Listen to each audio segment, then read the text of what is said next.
Welcome back to Civil Defiance. Look around you. You think you're living in a marketplace of ideas? You believe you have a voice, a choice, a sacred vote that means a damn thing? You're adorable. Tonight, we're tearing down the stage curtains, ripping off the grease paint, and exposing the political vaudeville act you call democracy.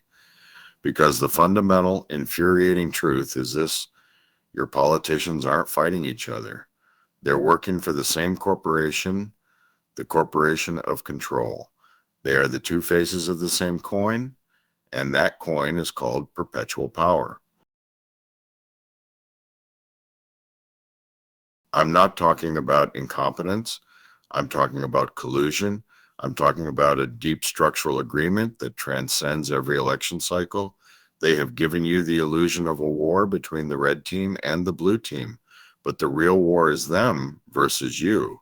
And the reason you keep losing is because you keep choosing sides in a conflict that was rigged from the start.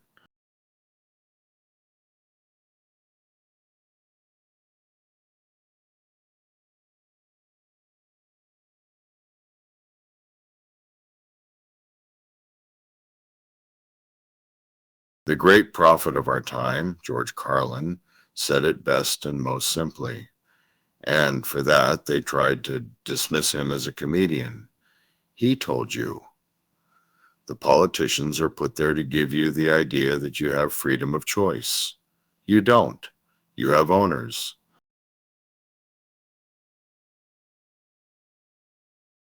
Think about that. Owners, not representatives, not public servants, owners.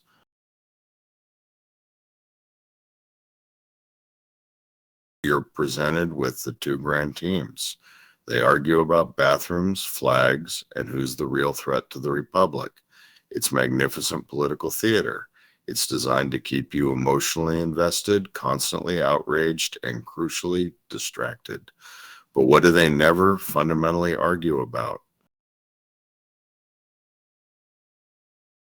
Do they ever argue about truly auditing and reducing the military industrial budget? No. They argue over which country gets the next batch of bombs, not whether the bombs should be made in the first place. Do they ever argue about dismantling the Federal Reserve, the IRS, or the massive surveillance apparatus? No. They argue over how to allocate the money they're taking from you, not whether they have the right to take it. Do they ever argue about putting actual constitutional limits on the Patriot Act or government surveillance? No. They argue over whether the data being collected should be used against your neighbor or you.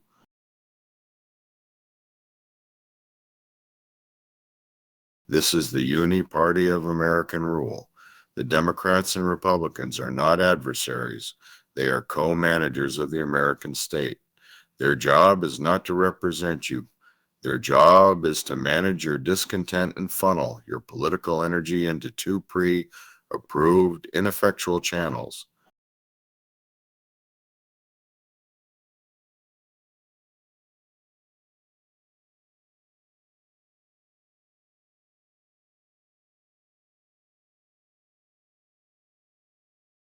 Let's move beyond the rhetoric and look at the actual function of the government.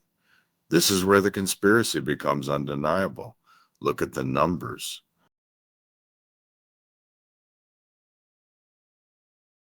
I challenge you to find the significant differences in legislative behavior once the cameras are off.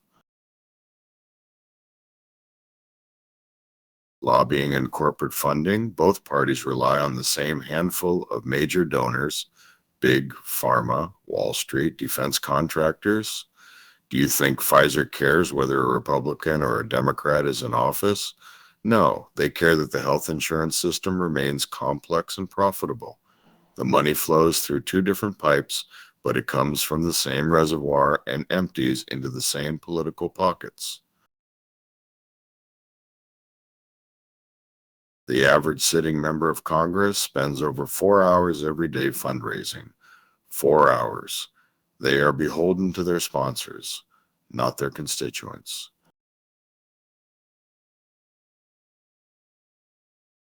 The continuing resolution racket. This is the ultimate proof of collusion. Every year, when they fail to pass a budget, they rely on a continuing resolution CR to keep the government open. This allows Congress to fund massive, multi-billion-dollar agencies without specific debate or scrutiny. It's an easy, bipartisan escape hatch.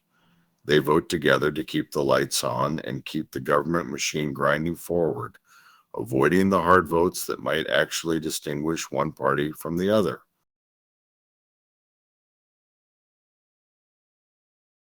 The growth imperative. Every administration, red or blue, sees executive power grow. Look at the past 50 years.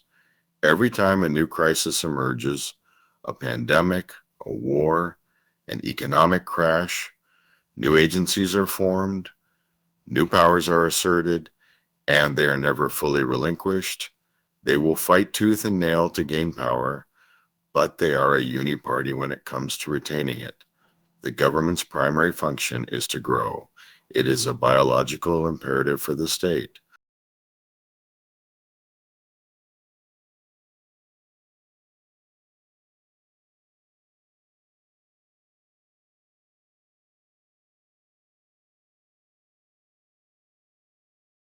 If you want a perfect historical example of the Uni-Party, look at the post-World War II era. This is when the modern military-industrial complex and the security state truly solidified.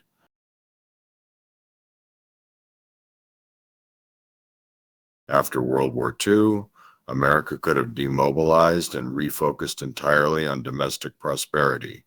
Instead, under the guise of the Cold War, both Democratic and Republican administrations, from Truman to Eisenhower to Kennedy to Nixon, agreed on a few core, non-negotiable principles. Massive standing military, a permanent, expensive, global military presence funded by unprecedented levels of peacetime taxation. A deep state of intelligence agencies, the proliferation and unchecked growth of the CIA, NSA, and FBI, all operating with little to no public accountability.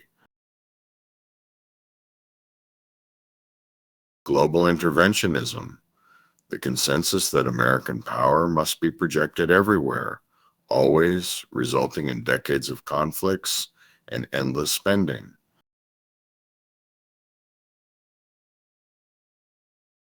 They fought over social issues, they argued over economic regulations, but on the single most critical issue, the expansion of the American empire and the permanent surveillance state, they were fundamentally aligned. The consensus was set, and once that consensus is set, your vote changes nothing.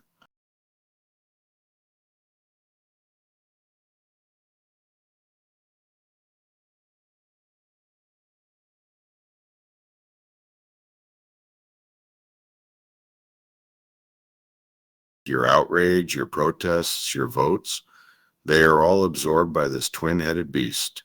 You vote out the guy who raised taxes, and you get the guy who increases surveillance.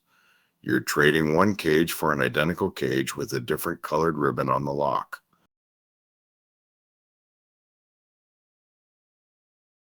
Carlin was right. The choice is an illusion. The entire structure of political debate is a diversion designed to prevent you from looking at the men and women behind the curtain. The government doesn't exist to serve you. It exists to grow and expand its power over you. And every politician across the aisle is simply a willing, well-paid foot soldier in the endless war against your sovereignty.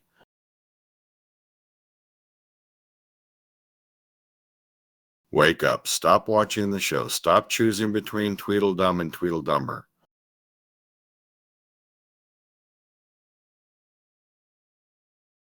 This is Civil Defiance. Think about what you've been told to believe. We'll be back next week.